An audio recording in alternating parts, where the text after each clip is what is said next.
Okay, hey now everybody. Welcome to a brand new Take Aim Outdoor podcast, and excited to get this show out as always, but this show is super great. I had such a great time with the guys from BUBS Natural supplement line, Sean and TJ, and the great things that BUBS does for charity and the awesome meaning behind BUBS Natural and how it got started. So I hope you all enjoy this show. It was a great one, and we'll definitely have those guys on the show again very soon.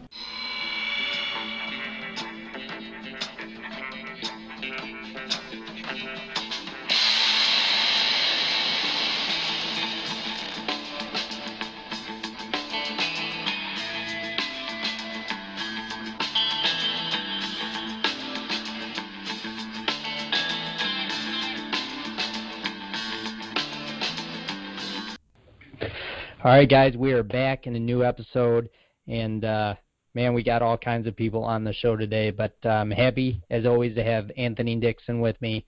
And then Anthony has some good friends with us today from BUBS Natural Nutrition line, and we have Sean and TJ on the phone. What's up, fellas? How's it going? Hey, man. It's going well, but there's a cool connection between Sean and Anthony, and this BUBS Natural, but Sean, you want to take the lead on that, or Anthony, of how you guys know each other, and then I got thrown in this mess too. Well, I'll tell you what, Brandon. I'm gonna let Anthony take the first stab at this, and then I'll color correct as needed. That's a good way to do it. Sean, I have a question for you. Are we going back to the first day? There's no other day. Right, the first day's the first day. I don't know. Now, listen, the people want to know. I don't know if I can reveal that, but let's just say good powder day on the mountain, people riding above me in the chair, blowing me a bunch of crap. And, I was having a good day on the mountain mentally. Let's just say that. I think I can add some color to that, Brandon. What Anthony's trying to say is that he was highly augmented that day, and this is Snowbird in 1990-91. So people's ideas of how to ski and what to ski on was maybe a little bit more open and liberal than it is today. And Anthony was dressed immaculately in head-to-toe North Face gear. He maybe looked a touch like a certain professional skier named Scott Schmidt. And there's a really good chance that myself and Glen Doherty and another skier named Chad Zerinskis were riding on the chairlift, seeing this incredibly well-dressed individual pop through a nice powder line down Peruvian Gulch, and we lit him up like a Christmas tree. And, those Michigan boys, they got a little temper on them. They don't like getting heckled from the chair above about their fashion sense. And we removed Anthony from whatever kind of psychedelic trance he was in, and he immediately went into rage mode and was screaming up at how he was going to kick all of our asses, and he was going to find us on the hill.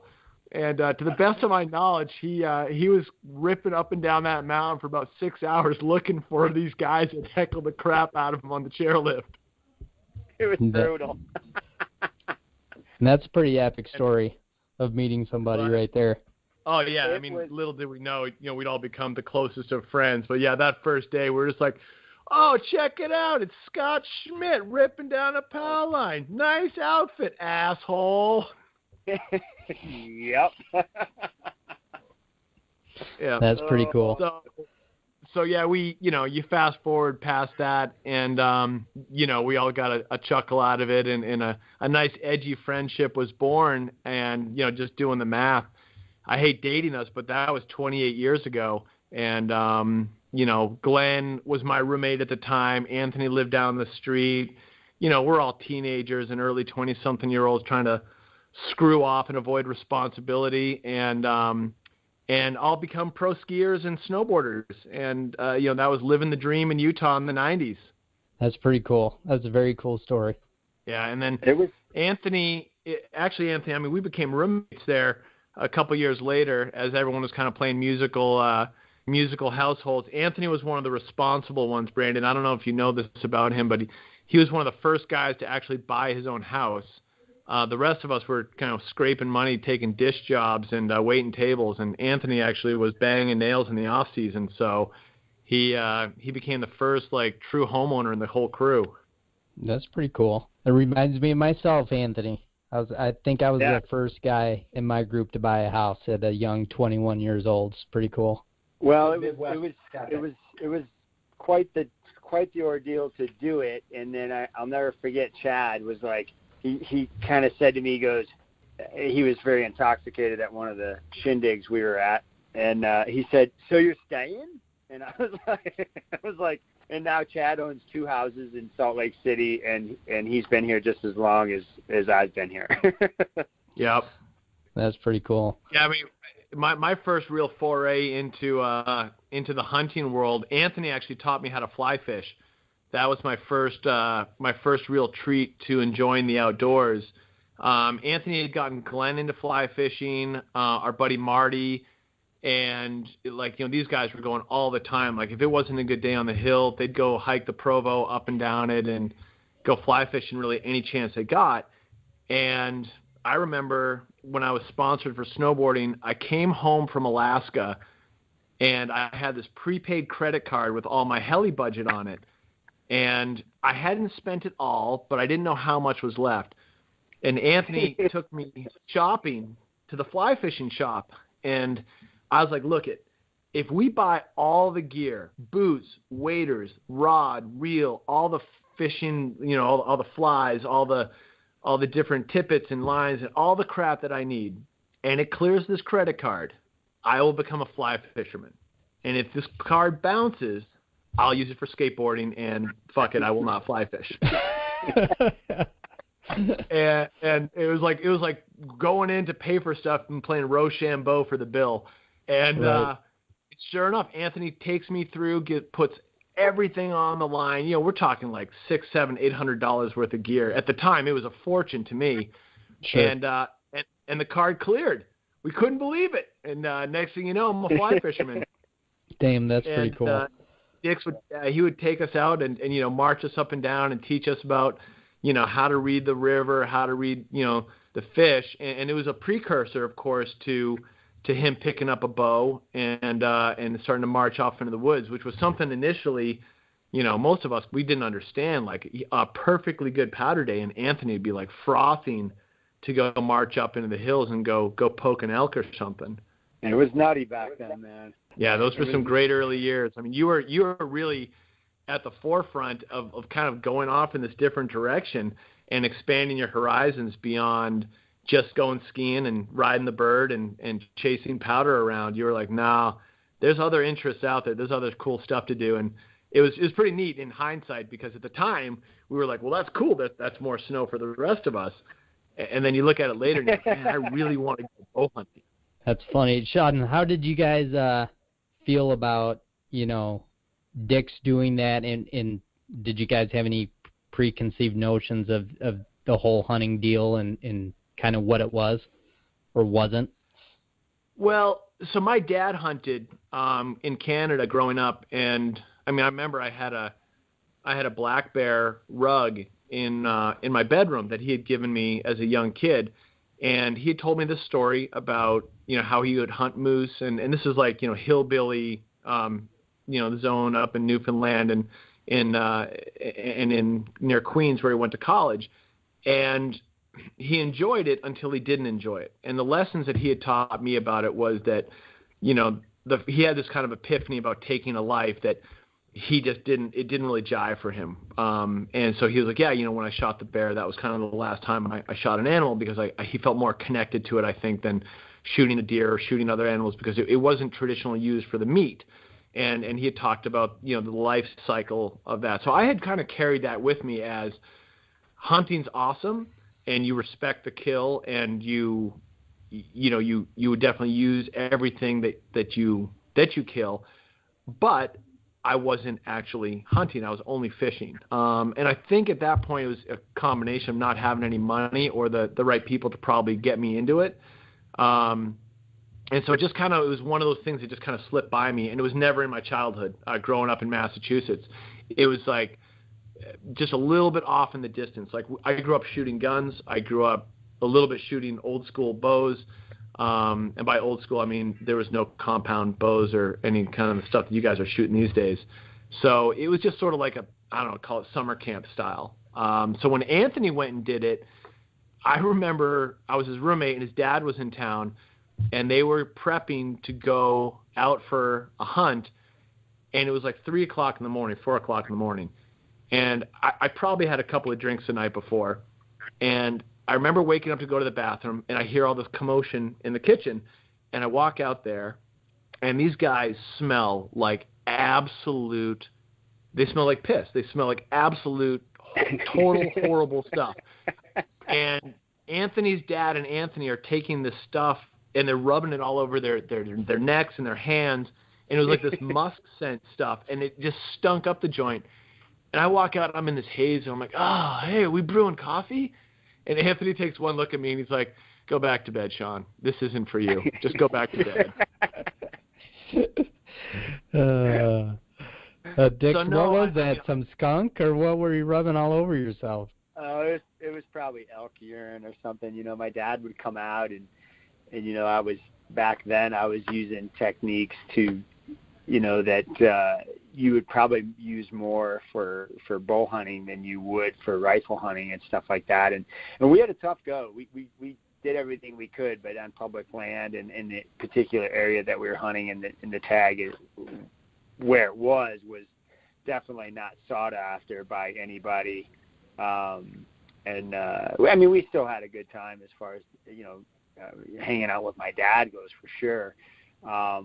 I don't remember a lot of that stuff. It's so funny. Like, it just seems like I've paid so much attention and just I engulf myself in these things that you decide to do in life. And it's funny. I remember when Sean and I lived together, I remember we'd always go to dinner and have these long conversations about life and how things are going and people. And I remember probably more of those than rubbing urine on my neck or my clothes and everything. And I'm sure I did all of that. I would never deny that.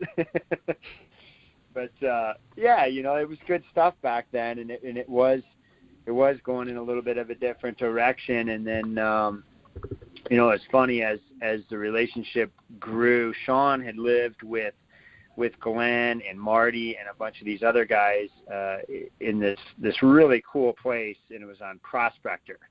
It was the street, and it was just this place where you would go there, and there would be girls there, which was very rare in the ski industry at that time.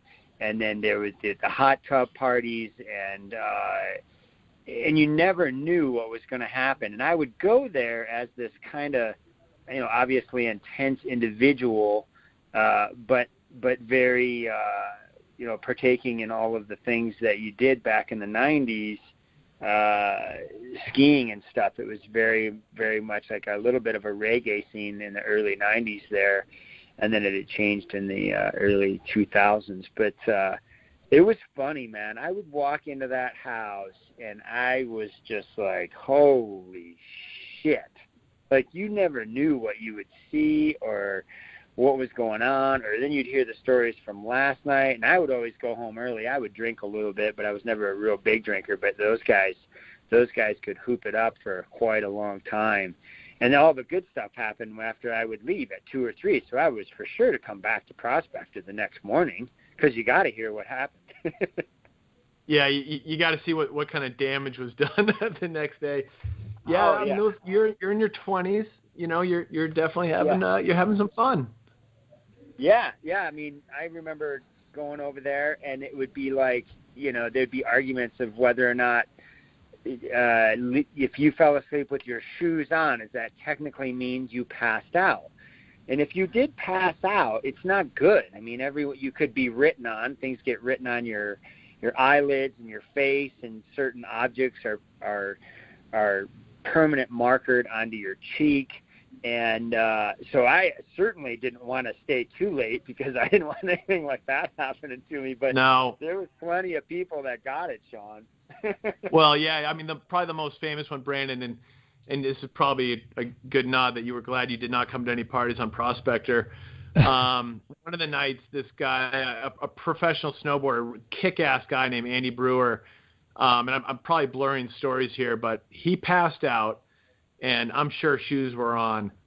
And all his buddies kind of pounced on him, and he was out cold, drew all over his face. And, we're talking, dick on the forehead, I'm gay, you name the it. Whole 9 yards.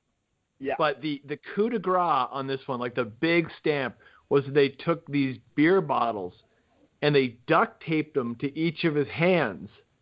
And then they started taking pictures because they would tickle his nose, and he would go to wipe his nose from being tickled, but he'd hit himself in the face with a beer bottle that was duct taped to his hand. And then he finally wakes up, and he's got these two beer bottles duct taped to his hands, and he's got to try and figure out how to get them off. And whoo, he was not happy. That's hilarious stuff. So but, anyway, no, I mean, it all kind of, to kind of circle back to the bigger thing, I mean, obviously you're exploring life in your 20s, and you're, not going to college, or you're kind of like pushing adult responsibilities off to the side, and everyone's having fun, but you're also learning about yourself, and you're learning about the world around you, and kind of, it's forming who you're going to be, I guess, later in life. And the group of friends that all kind of gelled in there, and Anthony was right at the core of that. Glenn, our friend Marty, you've heard us mention, Chad Z, and and Dix, and we all just kind of like created this nucleus around Snowbird. And one of the reasons for that was we all kind of wanted to make sure we were doing something more, and we didn't know what that was going to be, but we always kind of had one eye on just down the line. And it wasn't, we knew we couldn't kind of live the free ride forever. And Anthony, he always was thinking about that future of what's next. And he was very dedicated to the ski industry, but he also was, kind of looking past that. I was trying to chip away at a college degree. And then, Glenn, in the most outlandish move of all of us, kind of came to me one day, and he said, "Hey, don't tell any of our buddies, but if I haven't made it as a professional skier by the time I turn 25, that gave him 6 months. He's like, I think I'm going to join the Navy and become a SEAL." Now, this is in 1995. So we're looking at him, or I'm looking at him saying, what, you mean like Charlie Sheen, like the Navy SEAL movie? Because that was all we knew about right. the Navy. Yeah. That's fucking classic. And he's like, yeah, man, I was down in Costa Rica on a surf trip last summer. I met a couple Navy SEALs, and they kind of told me I got what it takes. And he's like, don't tell Dixon, don't tell any of the guys. You're going to give me such a hard time. Just, keep it under wraps. And I'm like, okay. He's like, I'll tell them when the time's right. And sure enough, that summer rolls around, and Glenn is an incredibly talented skier, but it was not a good time to be a pro skier in the 90s. And nope. He didn't, he hadn't made that cut. And he said, hey, do you want to drive me down to the recruitment house in Sandy, Utah? I'm going to go sign up. And we had a long, long talk. Like, are you serious? Is really what you want to do? And, because we're all just like turning 25. Like we're just starting to think about our futures. And he's like, yeah, man, this is the next challenge in life. This is what I want to do. And it wasn't like, I want to hopefully try and become a Navy SEAL. It's, I'm going to go be a Navy SEAL, which is exactly the mindset, needed to go and drive that. And so I drove him down to the recruiter, and, I got long, shaggy hair. And I remember walking up, and the recruiter looks at Glenn, and he looks at me, and he says, you going to come in here? And I'm like, hell no, I'm waiting in the car. And Glenn goes in and signs his life away, and he comes out, and I'm like, you good? You okay? And he's like, yep, all set. I'll tell the boys, and that's it. He had flicked a switch in his head. He was ready for that next challenge, and that was, really Anthony was the first adult to buy the house. Glenn was the first adult to kind of shift gears out of that mountain life and into taking, a big life step forward. And it was commendable. I mean, we were really blown away. Oh next thing you know, we're getting letters from training, and he's keeping us posted on what he's doing. And next thing you know, I'm flying to San Diego for his BUBS graduation ceremony, and he's off and running. And I think about that same time, Anthony shifted gears and really started getting into hunting, and was blazing trails. That was before full moon. I think that was just you carrying like a big video recorder up into the mountains by yourself. Yeah, it was back then, and I remember when he told me, and I didn't. And back then there was no internet. There was no way of knowing what those guys would go through like you can find and research nowadays. So there was quite a mystery to it, and to embark on it then was much harder than to do it now. Now you can mentally prepare, and there's training, workouts that you can do, as you guys well know, to better equip the individual to be able to at least make it from a physical standpoint. Definitely not from a mental, unless you have that. But I remember when he told me, he's like, "Yeah, I'm going to go into the Navy, and I'm going to go be a Navy SEAL." I was like, "Okay." That was pretty much it. There wasn't a big long conversation about it or anything, and I certainly wasn't going to say anything to Glenn as far as, well, and I didn't think he wouldn't be able to make it, because when you're hanging around all those people at the Bird, most of them are a bunch of overachievers. They're people that were looking for something more in life than staying in these smaller towns where about 100% of them come from. And it was something. I remember painting the house at Prospector because the landlord wanted us to paint the house, so we were painting the inside, and I took the staircase, and no one wanted the staircase. So I painted the staircase, and I remember Glenn being like, "Wow, you took the staircase." So I took the staircase. Didn't think much of it, but to Glenn that meant something because he used to be a painter. So I took the staircase, painted the thing. I was done. I went home. No big deal. Didn't think much of it. We were friends ever before that, and even more so after that. Oh, yeah, but as a painter, I tell you right there, like, you chose all the hard angles. You chose the most awkward positions, the most consequential for dripping and like spilling onto the stairs and onto the rug. Like, stairs suck, man. Yeah, that you rogered up for that. Could you imagine Marty doing that? It depends how much weed he had. Yeah. He would just melt over in the corner with a little bit of, new paint on the brush, just trying to work a small little 2-inch spot. But anyway, I mean, it was classic stuff then. And then, he went in the Navy, did extremely well. I mean, Sean, you've got some in-depth stuff there. Whether you want to share it or not, that's your call. So, speaking of which, Sean, let's make sure that we spin this the right way. I want to make sure that everybody knows that Glenn's kind of I want to say this with honor and respect, the idea or the image behind BUBS Natural. So, Sean, take us down that road if you would. Yeah. So we could wax poetic about life in the 90s for hours on end, and I'm sure your listeners would be going like, I'm going to tune out because you guys are getting really boring. The whole thing with Glenn, and I guess we'll start off on this note for everyone out there. If you're familiar with a political incident about a little over 5.5 years ago called Benghazi, Libya, then you know a little bit about Glenn. Benghazi is a little shithole in Libya where we had the U.S. ambassador spent a little time, and there was a terrorist attack on the State Department residence that was down there, and 4 Americans were killed. There was a CIA intel officer, or I'm probably saying that wrong. There was the ambassador, Ambassador Stevens, Tyrone Woods, a former Navy SEAL, and Glen Doherty. They were all killed, and this became a big political stink because then Secretary of State Hillary Clinton arguably dropped the ball. President Obama got a black eye for also arguably dropping the ball. There's a lot of questions called out about why our response time was so lackluster in the attacks. And, Glenn, who was my roommate at the time, was killed in those attacks.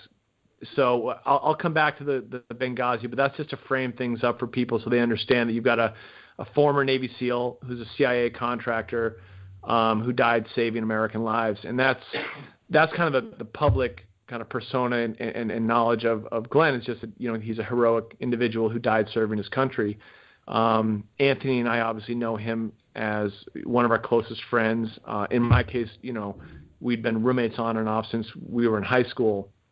And yeah, I mean, it's an incredibly crazy piece of history to get thrown in your lap from a personal standpoint. And Glenn was arguably best friends with hundreds of people. He had his Massachusetts friends that we all grew up with. We had the Utah contingency, and then he had all his San Diego friends, and of course his military friends. So there was literally hundreds and hundreds of people directly affected by that incident, and for all the others that were killed there as well. Gotcha. That is remarkable. It's crazy that you guys are connected, and I know Dix, and I'm connected to this. It's so crazy to get that kind of story and insight. It's pretty remarkable, and how crazy it is for you guys. I'm sure you talk with so much joy when you speak of Glenn. It's pretty awesome, I'm sure. It is funny because, of course, all the flaws and all the highlights, and all the good, the bad, and the ugly, and that's what makes it so much fun. I'm not going to lie, there was a chapter there where I just wanted to crawl into a hole and just be incredibly sad about losing my brother, really. But I was the executor of Glenn's estate. I was managing his affairs. There was a ton of national media kind of drawn towards the story. There were celebrations to plan, and by celebrations I mean I was under very strict orders from Glenn, should anything ever happen to him, to throw one hell of a kick-ass party. We tried doing that in both San Diego and out in Utah, and it quickly came to be that you couldn't really wallow in any kind of grief. You had to roger up and get the job done, and be there for everybody else, whether it be all of our oldest friends that wanted to kind of come together and share and remember this hero and great friend, or the arguably hundreds of ladies that all knew Glenn very intimately and also wanted to celebrate that. And then you've got this national political scene going on where there's a congressional investigation. I flew out to D.C. to meet with Congressman Trey Gowdy and in the Benghazi committee. I remember sitting down with him and having a couple conversations, which is a very surreal experience, meeting Vice President Joe Biden and John Kerry when he was Secretary of State. And, you're at these awards and these remembrances and these inquisitions, and it was a whirlwind. But out of all of that came the Glen Doherty Memorial Foundation. And Glenn's sister, myself and two other friends from Winchester High School in Winchester, Mass. We all, kind of rallied together, and Katie had the original idea to say, hey, we should do something for future soldiers, and we should commemorate Glenn and his legacy. He's too important of a person in all of our lives, and we want to honor his legacy. So we started a foundation in early 2013, really shortly after the Benghazi attacks, to help retiring special operations soldiers transition to civilian life primarily through scholarship. And we didn't know what the hell we were doing, but we knew that we could raise a little bit of money and we could give that money out to people in need. And maybe they would be able to transition to civilian life and wouldn't need to go into government contracting, which was the line of work Glenn had fallen into, and they could get a little bit of direction to kind of ease in that transition to the military, kind of that post-military chapter of their lives. And, some good came out of a really obscure, dark part of our lives, and that was paying it forward, man. It was the idea that we can help other people when maybe we wish we could have helped Glenn, or we could have done more. So now we have that opportunity by helping others. It is really remarkable, and it's again, probably gives you guys such a great feeling to be able to associate Glenn with that and continue to inspire others to have a better life post-military. And all that good stuff that comes with that, which is pretty remarkable and amazing that, for you guys, that was one of your best friends, and this is all coming from that.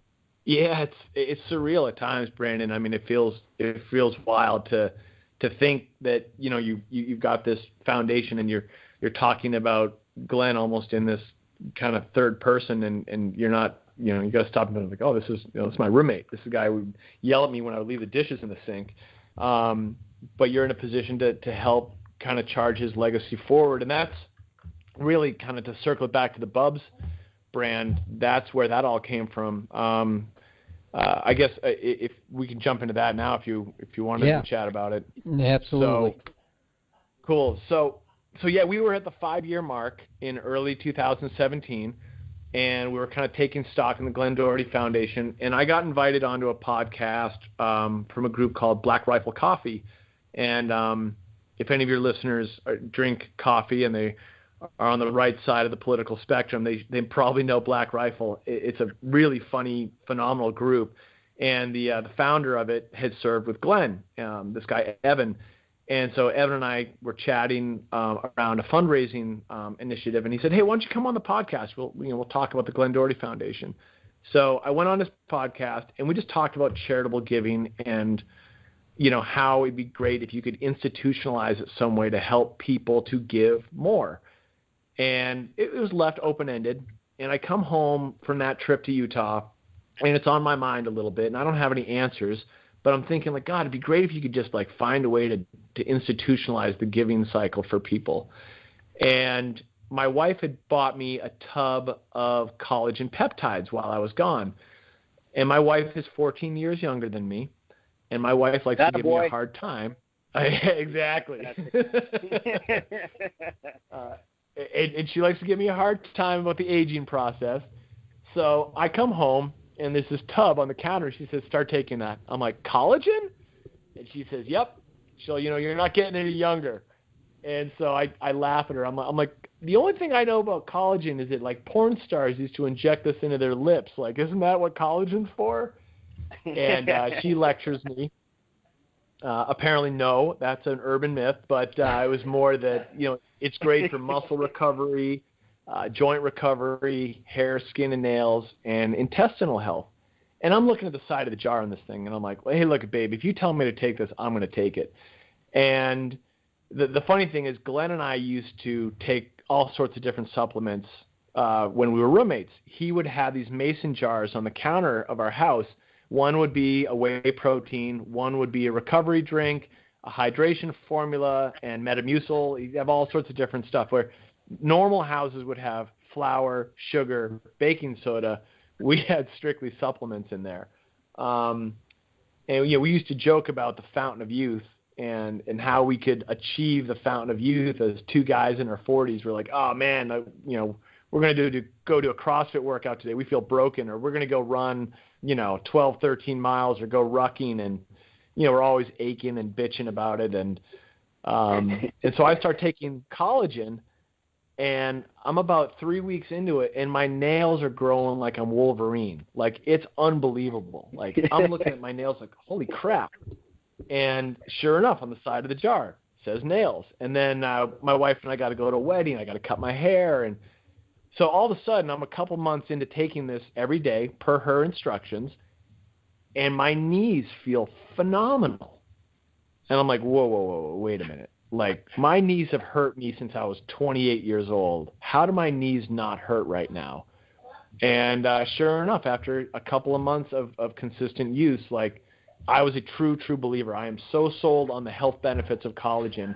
And enter TJ, a fellow Michigander, who is a lifting buddy of mine and a fast friend over the last several years.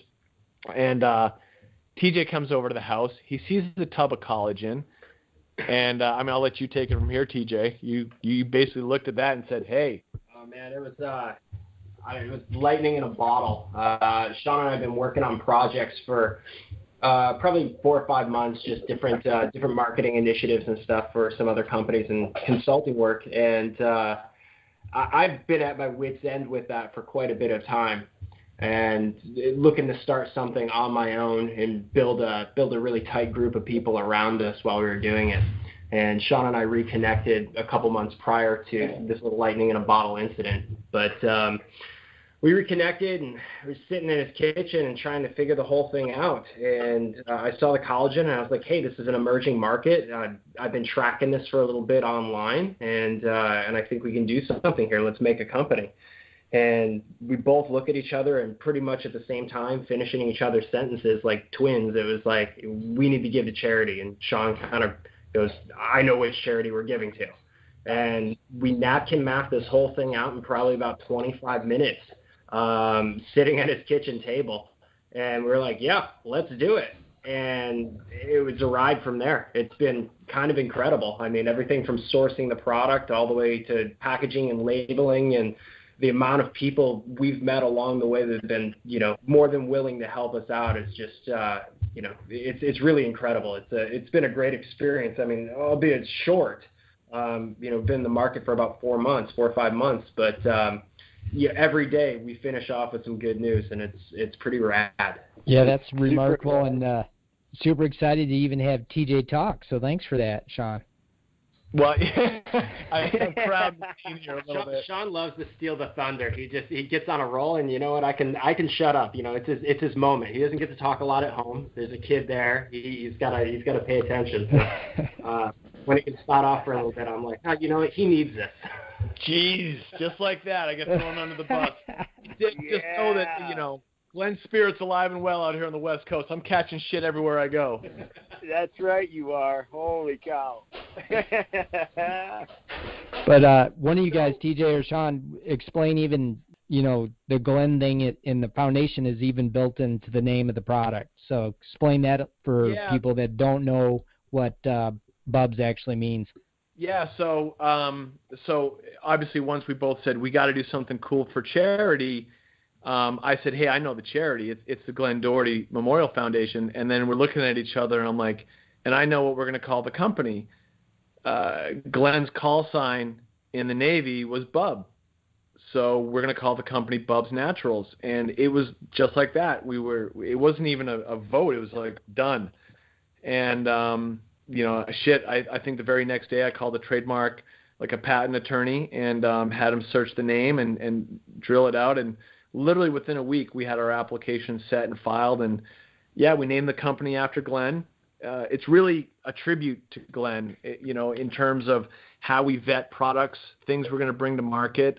Everything we make is going to be based around self-improvement, which was something Glenn stood for massively.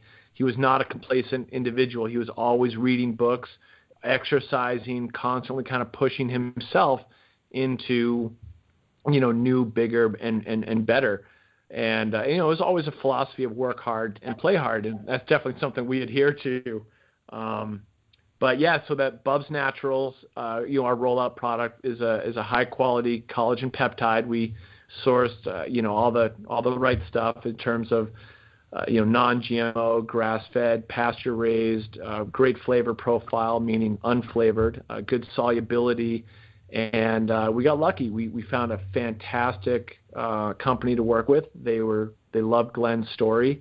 They've been working with us as a small brand, and we were able to go to market with really top-notch, top-shelf quality product. And we are giving 10% of every sale directly to the Glen Doherty Memorial Foundation, and that's pretty unheard of in the for-profit landscape. We did our research and we looked up, Patagonia and Tom's Shoes and a couple of the other companies that we've held in high regard in terms of what they do for charity. And a quick Google search will show you that your average is between 1% and 2% of net sales. And so we said, well, fuck that. We can blow that model out of the water. Let's 10x it. Let's give 10% of every sale. Don't do net profits or gross profits. A nice, clear, transparent number so that people know that when they buy BUBS, they're supporting their military at the same time. And, it's a combination of self-improvement meets helping others. That's awesome, man. And kudos to you guys for doing that, because it's a huge number. And I know Sean and TJ, like the numbers you gave me, 1-2 2% is exactly right. So you guys are blowing it out of the water with the 10%. So again, kudos. That's an awesome gesture from you guys and Bubs. Yeah, we really like to run our head through the wall. Push the rock uphill. If you're going to suffer greatly, right? Yep. That's right. So do you guys have, in the future, I know you had spoken earlier that we're 4 months officially into this gig with product out. I mean, what does the future look like, and what kind of products can we expect from Bubs? Well, you can definitely expect some form of a Realtree camo collab on the packaging. I don't know when that's going to happen, but I'm going to put a stake in the ground right now that we're sure as hell going to go after that one. We got to.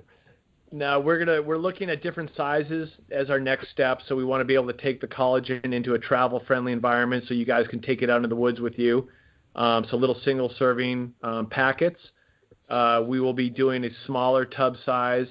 We'll be introducing a marine collagen, so kind of a high-end red snapper collagen, because for those folks that are a little cow averse, we want to make sure. I don't think that's this audience, but maybe I'm wrong. No. We joke about it. We did an online ad a couple weeks ago, and someone wrote a question well, what is this stuff? And I'm like, it's bovine hide collagen. They're like, so it comes from a cow? And I joked with TJ. I said, look, if the next time we run an ad, we're just going to put in all bold letters, vegans need not apply. Right. That's going to be definitely this crowd. So we'll do that. We're talking about some.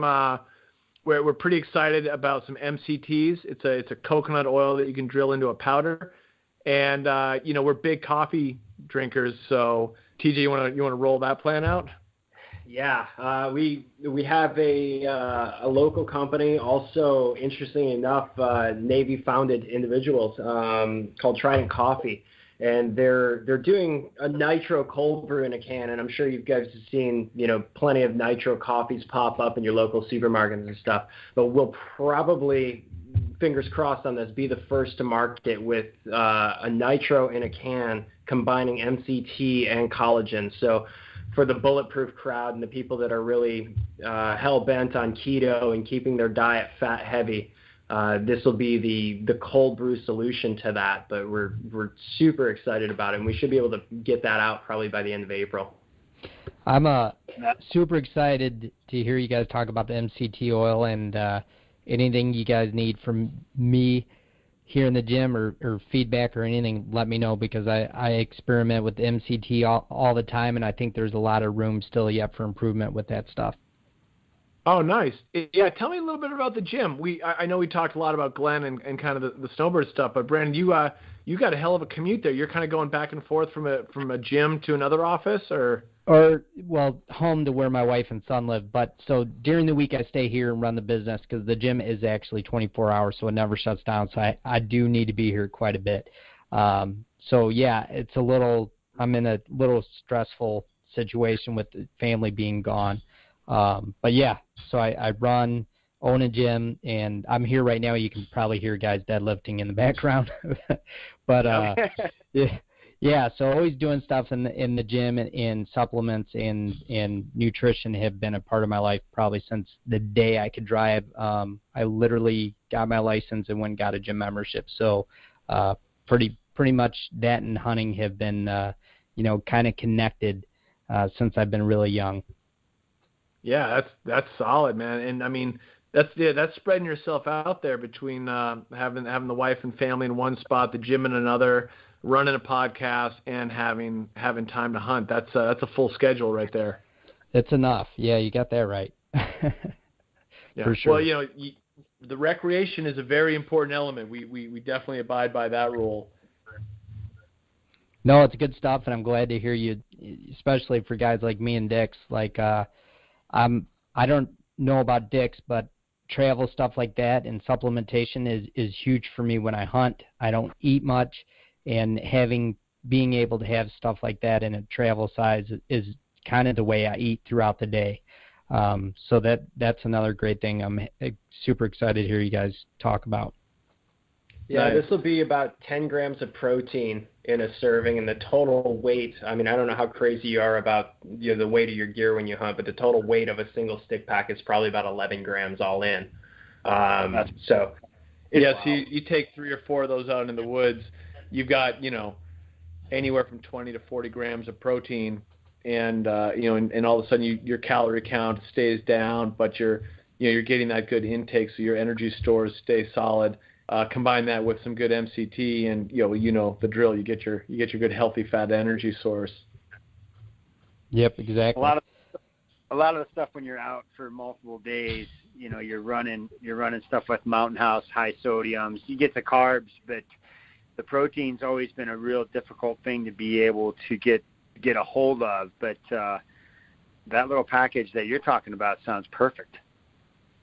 Yeah, it's we're excited to bring that one out. I mean, it's we wanted to do everything all at once, and we quickly realized, okay, let's just get this thing dialed first. So the 20-ounce tub, Brandon, that we sent you, that's our initial rollout product, and so you got about a month's supply there. Then we'll do the stick packs here in the next month or so, and then we'll roll into the MCTs and kind of gradually go quarter by quarter introducing new items, and then the same thing, the 10% rule, which is what we call it, applies across the board. So it's been a wild adventure. I mean, I'll tell you what, it's really weird to name a company after your dead best friend, and have this crazy tribute to his kind of ethos and way of life. And I mean, working with TJ and kind of bringing it to life, and we vetted this out with the family and with all of our friends, and everyone was like, you better do this. I think Dix was one of the first ones, like, being a cheerleader. He's like, you better do this. So yeah, I mean, I remember the day you told me. I really, it wasn't a hard, maybe it's just me, but it just wasn't a hard pill to swallow. I was like, when is it going to start? It's and I remember sitting on the phone and we were talking about ideas, and then you said, hey, shut up, man, I gotta write this down. Yeah. Just, to me,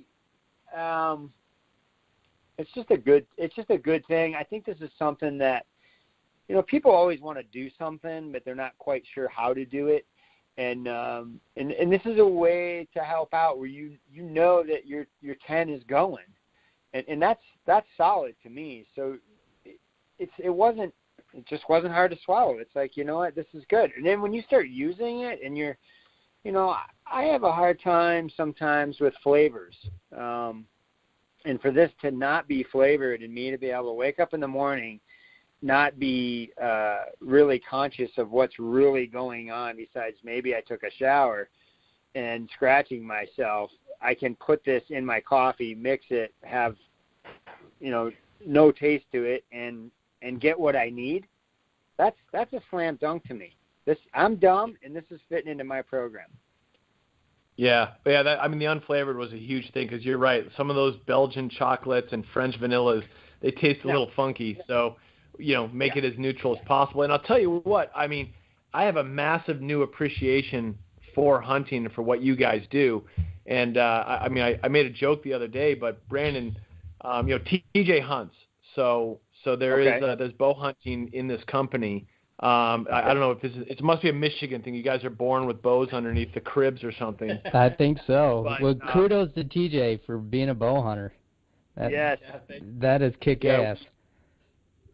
Yeah, he had me pull his bow, like we're in his backyard, and he's got the little pig and the little deer and the little target out there, and he's got a good little stretch. I don't know, what is that, like 20 yards, 30 yards? 25 yards, a little run. I mean, it's Southern California. Like, anything more than a postage stamp is a dream. And the house I ended up finding had this little run, and I was like, oh my God, this is perfect.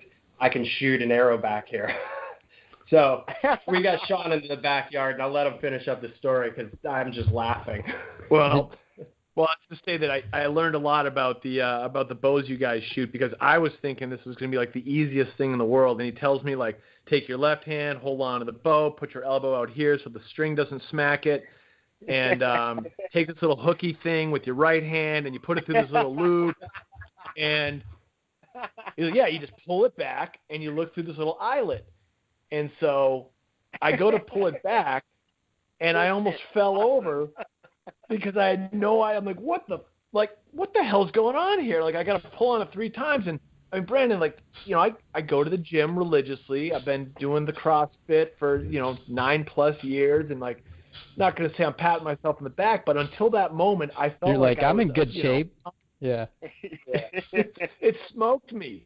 It took all the energy I had to pull this bow back into like the start position, and I'm holding it there, and I'm looking through what I think is the sight, and before I know it, I've accidentally let the arrow fly, and it goes straight down into the dirt. Boom. I'm like, I swear I was looking at the target. He's like, you might have been looking at the target, but the arrow sure as hell wasn't. Brandon, we should have paid these guys to come on the show. No kidding. TJ, we're definitely going to have you on again and talk about the adjustment from being from Michigan to California and trying to be a hunter in that state. Yeah, it doesn't exist out here as far as I'm concerned. The only saving grace that I have is I have a couple friends that are in the area that hunt as well, and we have a camp set up in Montana where we're going to go out for a week and a half and go after some elk. But you don't get a lot here, and I mean, unless you have Joe Rogan kind of money, and then it's fine. Sure. You can walk out your backyard and go shoot at Tejon Ranch all you need to. Yeah, you got that right. So it'd be a short podcast about hunting California, is what you're saying? Yeah, we got about 15 minutes on that one. Maybe we just do a prequel. We might be able to squeeze a 15-minute show out of it. I'm sure we could, though. There actually would probably lead in some really good conversation, like the fact that California decided to take, was it wild game or wildlife off of their name tag for the Department of Conservation out there, which is insane. Yeah, I think it was wildlife. Wildlife, there we go. I knew it was one of those terms, but anyways, getting off topic. But no, trust me, we could go on for hours about the state of California, and you shake your head at some of the decisions made out here. Like, well, it is wildlife, guys. Embrace it, and we should be grateful that we even have some around us. So, not a lot of hunting down in the San Diego area, but the backyard hay bale hunting is alive and well. And I want you to know that I did get a do-over. I was braced for the second pull. And nice. I'll tell you, an 80-pound draw is, I think you guys call it a draw. Draw weight. That's a no-shit gesture to pull that back. I mean, it was all I had in me. That's cool. You got to experience it, though. That's funny to hear it from somebody that doesn't do it or doesn't shoot. For probably me, TJ, and Dix, it's so natural we forget it's even like that. Sean and I have been working out like almost every day. I mean, for the last probably year and a half plus. And like Sean gets after it. Like I pick my workout partners pretty cautiously because you got to have somebody that pushes you and go equal. And Sean's an endurance guy, and I got to chase him all around, and I'm always lagging behind. And I have a tad more strength, if anything, than him. But I mean, we're not talking great amounts. And it's weird just pulling back on anything more than 50 pounds. Doesn't matter if you deadlift every day. It's kind of, it's just new muscles, and that whole scap engagement kind of throws you off. And I mean, I remember my first time pulling back, and I was like, "Oh, you're kidding me! This is serious." But then you put some rounds down range, and you get some reps underneath you, and it's fine. But yeah, I was dying just watching him hold on to that thing, shaking, and I'm like, "Yep, I'm losing this arrow. There goes $15." That's hilarious. I'll take it. I'll take that dig. That's fair. That's good stuff. But I will say, Sean and TJ, you forever have changed the way I'll probably supplement protein, being collagen-based from here on out. So I think it's amazing stuff. I look forward to, taking it for a very long time and seeing the results from it. And like Dixon said, I really love the fact that you guys did a tasteless, and obviously there's so many good benefits from it, but the tasteless aspect's been awesome because I can mix it with almost anything, and you don't notice it at all. And just extremely excited to keep using this product. So good job to you guys. I love it. I'm a huge fan, and I've taken way more protein than I would like to ever talk about.